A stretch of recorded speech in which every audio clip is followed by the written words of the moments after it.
ஸ்கூல்ல பரீட்சை எழுதிட்டு வந்துட்டு படிடான்னா ஜனகன மனகதி பாடிக்கிட்டு இருக்கிறாம்மா. நிதின்னு என்னடான்னு பார்க்குறேன், ஜனகன மனகதி வா அப்படின்னு ஒரு பாட்டு ஓடிக்கிட்டு இருக்கேன். அதை பார்த்துக்கிட்டு இருக்கிறேன். இவங்கெல்லாம் எங்க நம்ம வீடியோவை பார்த்து பாப்பாங்களா? நம்ம வீடியோவை பாக்குறேன்னு சொல்றாங்க. என்னன்னா காமெடி ஒரு நிமிஷம்னா பாத்துருவாங்க. இந்த லென்த் வீடியோ நீங்க தான் லூசு கணக்கா பேசிக்கிட்டு இருக்கீங்கன்னா இது எதுக்கு நாங்க பாக்கணும் அப்படின்ட்டுருவாங்க. பேசுறத நம்ம சுட்டி ஆளுகதே பாப்பாங்க. அவங்க சுட்டி பேசுற ஆளுகெல்லாம் பாப்பாங்க. கையை சுட்டுக்கிட்டேங்க. கையை சுட்டுக்கிட்டியா? ஆமா தங்கம். ஏன் தெரியல, வடச்சட்டி சுட்டு விட்டுருச்சு, அதனால கோல் கட்டு வச்சிருக்கேன். வடச்சட்டி கடிச்சியா இல்லையா? திருப்பி வடச்சட்டியா? வடச்சட்டி இது தெரியல, ரொம்ப எரியுது. கோல் கட்டு வச்சிருக்கீங்க. ஐயா இது என்னது இது? சுட்டு விட்டுருச்சு. அப்ப என்கிட்ட சொல்லவே இல்லை இவ்வளவு நேரம். சொல்லியிருந்தா ஏதாவது நொய்பிய, அதனால நான் சொல்லல. துணி காய போட்டுக்கிட்டு இருந்தப்ப சுட்டுச்சா? எப்ப சுட்டுச்சு? எப்பயோ சுட்டுருச்சு. Right right right right. எல்லாரும் என்ன பண்ணிருக்கீங்க? எத்தனை தடவை கேட்பாங்க? இங்க நல்ல கலரா செம்ம கலரா இருக்க போதுமா? ஆமா ஆமா. அங்கிட்டு எங்கிட்டு பார்த்தாலும் ஒரு மாதிரிதான் இருக்க. நல்லா இருப்ப பேசுமா. நல்லா இருக்க நல்லா இருக்க நல்லா இருக்க நல்லா இருக்க. என்ன சாப்பாடு இப்ப? இன்னைக்கு காலையில தக்காளி சாதம் வச்சு கொத்தமல்லி துவைய வச்சிருந்தேன். ஆனா அத வச்சு என் பிள்ளைங்க வந்த உடனே இப்படினாங்க. அப்படி சொன்ன உடனே தங்க பிள்ளைக்கு என்ன தோணுச்சுன்னு தெரியல. பெரிய பிள்ளை விறுவிறுன்னு பைக் எடுத்துட்டு போய் வெளியில இருக்க பிள்ளைங்களுக்கு கால் வாங்கிட்டு வந்துச்சுங்க. கால் வாங்கையில அந்த பிள்ளைகளுக்கு காலு, உள்ள இருக்க பிள்ளைகளுக்கு சிக்கன். அதிகமா வாங்கலன்னு நினைக்கிறேன். அந்த சிக்கன் எவ்வளவு? 100 ரூபாயா? இந்த சிக்கன் எவ்வளவுன்னா 150 ரூபா. அரை கிலோவா? அரை கிலோ இல்லம்மா, 3/4 கிலோ. 150 ரூபாய்க்கு 150 ரூபாய்க்கு மட்டும் வாங்கிட்டு வந்துட்டு போதுமேன்ட்டு இப்ப நைட்டுக்கு மட்டும் தானே. அதனால சிக்கன் கம்மியா இருக்கேன்னு இப்பதான் நான் ஒரு உருளைக்கிழங்கு தோலை சீவிட்டு போட்டிருக்கேங்க. உள்ள நான் என்னென்ன பண்ணிருக்கேன்னா வெங்காயம், தக்காளி, பச்சை மிளகு, கருவேப்பிலை போட்டு. கையில அது ரொம்ப சுட்டுச்சு. அது என்ன அவ்வளவு மருந்து வச்சிருக்கிற? வச்சுட்டு எரியுது. அது கரெக்டா அந்த நரம்புல சுட்டு விட்டுருச்சு. சரி விடுங்க, தெரியுது.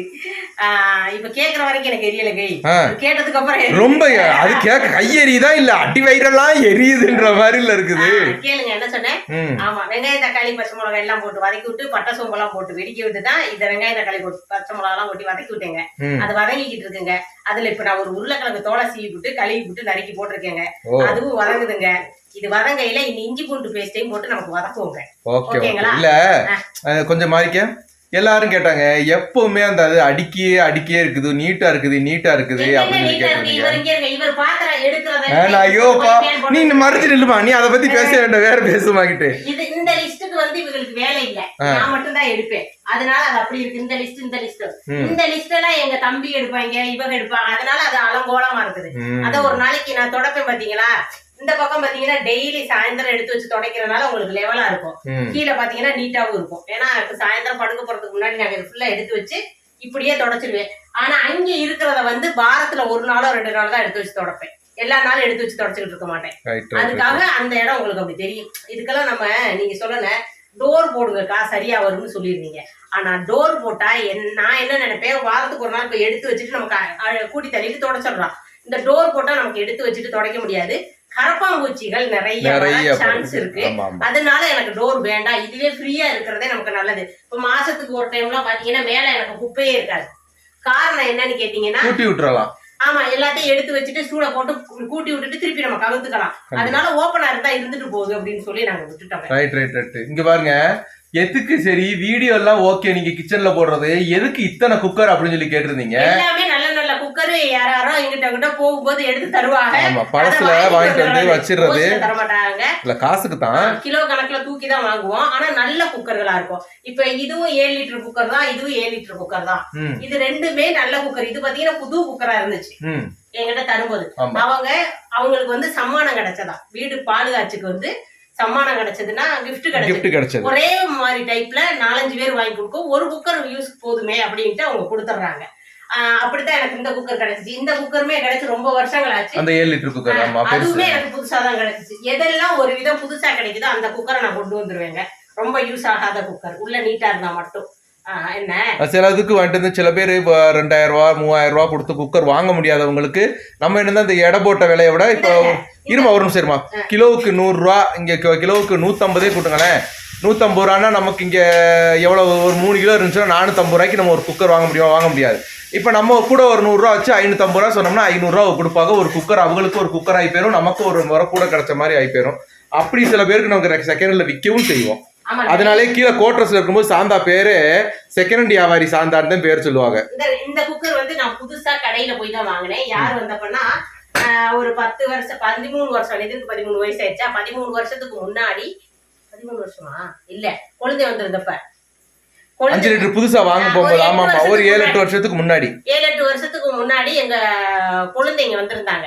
குழந்தை வந்து தங்கும் போது சரி குக்கர்ல சோறு வச்சுக்கலாம், வேகமா ஆயிரும், எல்லாருக்கும் குயிக்கா சமைக்கலாம். அந்த டைம்ல ஒரு புது குக்கர் வாங்கிட்டு வந்தாங்க. 7-8 வருஷத்துக்கு முன்னாடி 1700 ரூபாய்க்கு குக்கர் வாங்கினாங்க. வாங்கிட்டு வந்த அன்னைக்கு எனக்கு பெரிய சங்கடம். 1700 ரூபாய்க்கு வாங்கிருந்து ஒரு மாசம் 2 மாசம் பொறுத்திருந்தோம்னா யாராவது வீட்டுக்கு ஆளு பண்ணாலும் நமக்கு கிடைக்கும் அப்படின்னு நான் நினைச்சேன். அப்ப இவங்க சொன்ன டயலாக் என்ன தெரியுமாங்க, ஊருக்கே குக்கர் வித்தேன் நானு, எனக்கு ஒரு குக்கர் நான் புதுசு வாங்க வேண்டிய நிலைமை எதிர்த்து பத்திங்களா. நான் குக்கர் வந்து எடுத்து வைக்கல, எனக்கு பருப்பு வேக போட மட்டும் ஒரு குக்கர் போதும்னு தோணுச்சு. அதுக்கு ஒரு சின்ன குக்கர் எடுத்து வச்சிருந்தேன். பாக்கி எல்லாமே செகண்ட் ஹேண்ட் வர வர எனக்கு புக்கிங்கா இருக்கும். இப்பவே பாத்தீங்கன்னா எனக்கு 8 குக்கருக்கு புக்கிங் இருக்கு. அப்புறம் ஏன் அந்த குக்கரை கொடுக்காம இருக்கீங்க? அதெல்லாம் என்னோட தேவைக்கு நான் எடுத்து வச்ச குக்கர்களே. இது கிடைக்கும் போது அப்பப்ப வித்துறது. என் சேச்சி வீட்டுக்கு 2 குக்கர் கொடுத்துருக்கேன், அந்த வீட்டுக்கு 2 குக்கர் கொடுத்துருக்கேன், இந்த வீட்டுக்கு டீச்சருக்கு 2 குக்கர், சுத்தி இருக்கிறவங்களுக்கு எல்லாம் செகண்ட் ஹேண்ட் குக்கர் புதுசு வாங்காதே, நான் கொண்டு வந்து தரேன். சரி நான் நினைச்சேன் நான் நினைக்கிறத நீ சொல்லிடுற பத்தியா சாதா, அதுவே ரைட்டு. அப்புறம் அந்த வேணியம்மா இருக்காங்களா, அவங்க என்ன சொன்னாங்கன்னா மெசஞ்சர்ல அழகா கல்லழகா அந்த பாட்டுக்கு ஒரு ஷார்ட்ஸ் போடுங்க. எத்தனையோ பேர் சொன்னாங்க அதுக்கு எனக்கு போடவே மாட்டேன்றீங்க அப்படின்னு சொல்லி கேட்டாங்க. அந்த பாட்டை நான் தேடி பார்த்தேன் யூடியூப்ல, அதுக்கு காப்பிரைட் போட்டிருக்காங்க. அந்த பாட்டை யூடியூப்ல நம்மளால எடுக்க முடியாது. ஊர் உலகத்துக்கெல்லாம் காப்பிரைட் கொடுக்க மாட்டேங்கிறாங்க. என்ன பாட்டு போட்டாலும் காப்பிரைட். நேத்தெல்லாம் பேஸ்புக்ல எல்லாம் பாத்தீங்கன்னா அந்த டான்ஸ் ஆடின வீடியோ போனேன், காப்பிரைட்னு போட்டேன். அவ்வளவு வியூஸ் போட்ட கொஞ்ச நேரத்திலே பாத்தீங்கன்னா 40,000 வியூஸ் போயிருச்சு. படக்குன்னு டெலிட் பண்ணிட்டேன். வியூஸே வேண்டாம், நமக்கு காப்பிரைட் வாங்க வேண்டாமே அப்படின்னா சேனல் போயிருமோன்ற ஒரு பயத்துல தான் நம்ம இது பண்ணிட்டோம். இல்லாட்டி அதுக்கு காசே தரலன்னா அது வாட்டுக்கு ஓடட்டும்னு விட்டுருப்போம். டக்குனு காப்பிரைட் போட்டுட்டு ஸ்ட்ரைக்கு கொடுத்துட்டாங்கன்னா போச்சா, நம்ம கம்யூனிட்டி கைட்லைன்ஸ்ல சொல்லியிருக்கோம். இவங்க என்ன டெலிட் பண்ணாம இருக்காங்கன்னு நினைச்சிட்டு இது மாதிரி பண்ணிட்டாங்கன்னா அந்த ஒரு காரணத்துக்காக அதை டெலிட்டும் பண்ணியாச்சு. நிறைய இது காப்பிரைட் வருது. ஆனா இன்ஸ்டாகிராம்ல எந்த பாட்டுக்கு போட்டாலும் ஒண்ணும் இல்லை. ஏன்னு கேட்டா அது போனாலும் எங்களுக்கு பிரச்சனை இல்லைன்னு தான் நாங்க நினைச்சிருக்கோம். ஏன்னா ஒண்ணுமே இல்ல, அது நாங்க சும்மா போடுறோம். நம்ம இன்ஸ்டாகிராம் ஓபன் பண்ணல இருந்து இருக்கு, அது இருக்கட்டும்னு சொல்லி நாங்க வீடியோ போட்டுக்கிட்டு இருக்கோம். சரி அழகா கல்லழகா நான் பாடுறேன் அப்படியே ரியாக்ஷன் கொடுத்துருமா என்னமா? ஐயோ ரியாக்ஷன் சொன்ன உடனே என்ன ஒரு ஆக்ஷன்.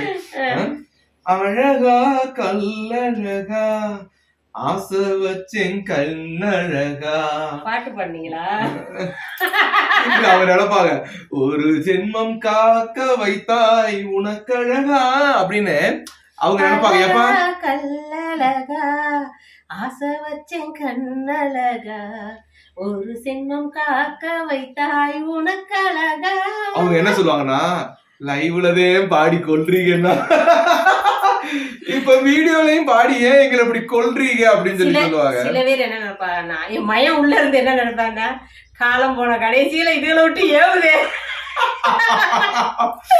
அப்படின்னு நிதின் நினைப்பா. நிதின் என்ன நினைப்பா, இவங்க பாட சொல்லி கேட்கறவங்க முதல்ல கண்ணை கையில மாட்டட்டும் அப்புகளை வச்சுக்கிறேன் அப்படின்னு சொல்லி சொல்லுவேன். கண்டிப்பா நிதின்னு சொல்லுவேன். நிதின்னு சொல்ல மாட்டேன், பிரகதி சொல்லிடுவேன். எப்படியும் பிரகதி வந்து அன்னைக்கு ஸ்கூலு ஃபுல் டே அவனுக்கு இவனுக்கு மாடல் எக்ஸாம் ஆரம்பிச்சிருச்சு.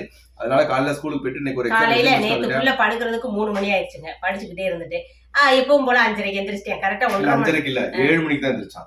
ஆமா அன்னைக்கு காலையில இல்ல நான் தான் சொன்னேன்ல காலையில கொஞ்சம் சீக்கிரம் படினேன். இல்ல காலையில கொஞ்சம் லேட்டா எந்திரிச்சா எல்லாத்தையும் முடிச்சுட்டு நீ தான் நேரத்துல எந்திரிச்ச. அதுக்கப்புறம் தான் அவன் எந்திரிச்சு வந்தான். 7 மணி ஆயிடுச்சு அவன் எந்திரிக்கிறதுக்கு. அப்புறம் வந்துட்டு எக்ஸாம்லாம் எழுதி முடிச்சுட்டு இப்பதான் வந்தான். அவனுக்கு எக்ஸாம்னா டைரக்டா மாடல் எக்ஸாம்லாம் கிடையாது, டைரக்டா ஃபைனல் எக்ஸாம் தான் அவனுக்கு. பிரகதிக்கு 24ஆம் தேதி. அப்புறம் எத்தனாம் தேதி எக்ஸாம் அப்படின்னு சொல்லி கேட்டிருக்கீங்க. 12ஆம் தேதிங்க. எந்த 12ங்க? அடுத்த மாசம் 2ஆம் தேதிமா. 2ஆம் தேதி. இப்படி பிள்ளைக்கு எக்ஸாமையே எப்படி தெரிஞ்சு வச்சிருக்கு பாத்தீங்களா? இந்த எக்ஸாம் பிள்ளைங்களோட ப்ராக்ரஸ் ரிப்போர்ட், இல்ல பிள்ளைங்களோட paper, exam paper, school fees சம்பந்தப்பட்டது, இந்த ஸ்கூல்ல அந்த கரண்ட் பில் எத்தனை டேட்ல அடைக்கணும், இந்த ஒரு ஆனா இன்னொன்னு தெரியும், இதெல்லாம் தெரியாது. என்ன டேட்டு, என்ன ஏது, மீட்டிங் எப்ப, என்னென்ன பசங்க பொசிஷன்ல இருக்காங்க, அது எதுவுமே கண்டுக்க மாட்டாங்க. எல்லாத்துலயுமே என் நம்பர் தான் ஆட்ல இருக்கு, எனக்கு தான் மெசேஜ் வரும் செய்யும். இவங்களுக்கு தெரிஞ்சது என்னன்னா இந்த மாசம் பேங்க் அக்கௌண்ட்ல இந்த மாசம் வந்து எப்படி லோன் அடைக்கிறது வந்து இவ்வளவு ரூபாய் இந்த கரெக்ட் இந்த தேதியில் அடைச்சிடணும். அடுத்தவங்களுக்கு நம்ம கடன் கொடுக்கணும்னா அது எந்த தேதியிலன்றது கூட அதுக்கு முன்னாடி 2 தேதியில கொண்டே அடைச்சிருங்க. அது மட்டும்தாங்க தெரியும். அதாவது படிப்பு விஷயத்த எங்க தங்கம் பாத்துப்பாங்க, எங்க தங்கங்களை நான் பாத்துப்பேன், அவ்வளவுதான் வித்தியாசம். என்ன ஒரு இது பத்திக்கலாங்க. எப்பப்பா நோட் பண்ணுங்கடா அப்படின்னு சொன்ன மாதிரி கிடைக்கலடா. பேனா கிடைக்காது, அவசரத்துக்கு பேனா வயலையும் கிடைக்க மாட்டேங்குது அப்படிம்பாங்க. என்ன ரைட்டு. இங்க இந்த சிக்கன் வாங்க போகும்போது அந்த வீட்டு கேட்டாரு, அவரு இந்த கோழி கடைக்காரர் கேட்டாரு, அம்மா நீங்க எங்க வீடு வச்சிருக்கிறீங்க, நீங்க இதுல போறீங்க, நீங்க வாடகைக்கிறீங்கன்னு நினைச்சுக்கிட்டு இருந்தேன், நான் இன்னைக்கு தான் பார்த்தேன் விசாரிச்சேன், நீங்க இங்க சொந்த வீடு வச்சிருக்கீங்க. ஆமான்னு சொல்லி சொன்னேன்.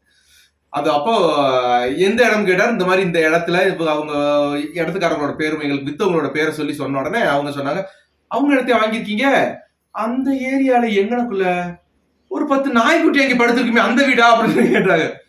நான் பார்த்தேன் 10 நாயெல்லாம் இல்ல, மொத்தமே 6 நாய் தான் இருக்குது அப்படின்னு சொல்லி சொன்னேன். ஆமா அந்த வீடு தானா, ஒரு ட்ரிப் நாங்க அதுல இங்க எங்கேயோ இடம் பார்க்க வந்தப்ப அங்க வந்திருந்தாங்களாம், அங்க வந்து பார்க்கும்போது 5-6 நாய் இங்க படுத்துருந்துச்சு, அது உங்க வீடு தானா, அப்ப நீங்க வாங்கிட்டு போற சிக்கன்லாம் அந்த நாய்க்குட்டிக்கு தானா அப்படின்னு கேட்டாரு.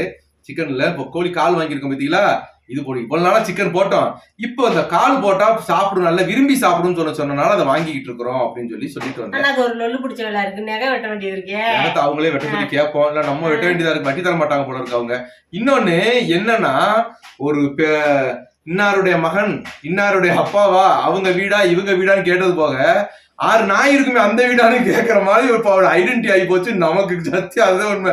அந்த நிறைய நாய் நிக்குமே அந்த வீடா உங்க வீடு அப்படின்னு கேட்கற மாதிரி ஆகி போச்சு நமக்கு. இப்ப அதுதான் ஒரு எப்படி சொல்றது, இன்னும் கொஞ்ச நாள் கழிச்சு ஒரு 20-25 நாய் நிக்குமே அந்த வீடு அங்க உங்க வீடுன்னு கேட்க போறாங்க. பாத்துக்கிட்டே இருங்க நீங்க வேணாலும். இந்த தேங்காய் திதியை காமிச்சிடுறேன். ஒரு கமெண்ட்ல கேட்டிருந்தாங்க, இவ்வளவு பெரிய தேங்காய் திதியை வாழ்நாள்ல பார்த்தது இல்ல அப்படின்னு சொல்லி கேட்டிருந்தாங்க. ஏன்னா நம்ம வீடியோல உட்கார்ந்து இருந்தோமா, உட்காந்து திருவிக்கிட்டு இருந்த பார்த்துட்டு இவ்வளவு பெரிய தேங்காய் திருவியை நான் வாழ்நாள்ல பார்த்தது இல்லை அப்படின்னு சொல்லி சொன்னாங்க. கட்டதாங்க இவ்வளவு பெருசு தேங்காய் திரிகின்றது தாங்க, சின்னதா திரிகிருக்கு பாருங்க, இது மட்டும் தாங்க தேங்காய் பின்னாடி ஸ்டாண்ட் மாதிரிலாம் இருக்கும், ஒரு பக்கெட் ஸ்டாண்ட் மாதிரி இருக்கும், ஒரு பக்கெட் ஒரு கட்டை இருக்கும், அதை நிலத்தை தாங்கிக்கிட்டு இந்த இடத்துல உட்காந்துக்கிட்டு இதுல வச்சுக்கிட்டு இப்படி திருகுவாங்க. சில இடத்துகள் ஒரு நிமிஷம், சில இடத்துகள் எப்படின்னா இது வந்து ஒரு இது மாதிரி இருக்கும், ஒரு கம்பி மாதிரி, அந்த கம்பி வந்து கை தளிக்கமா இந்த இடத்துல வந்து பிக்ஸ் பண்ணிடுவாங்க.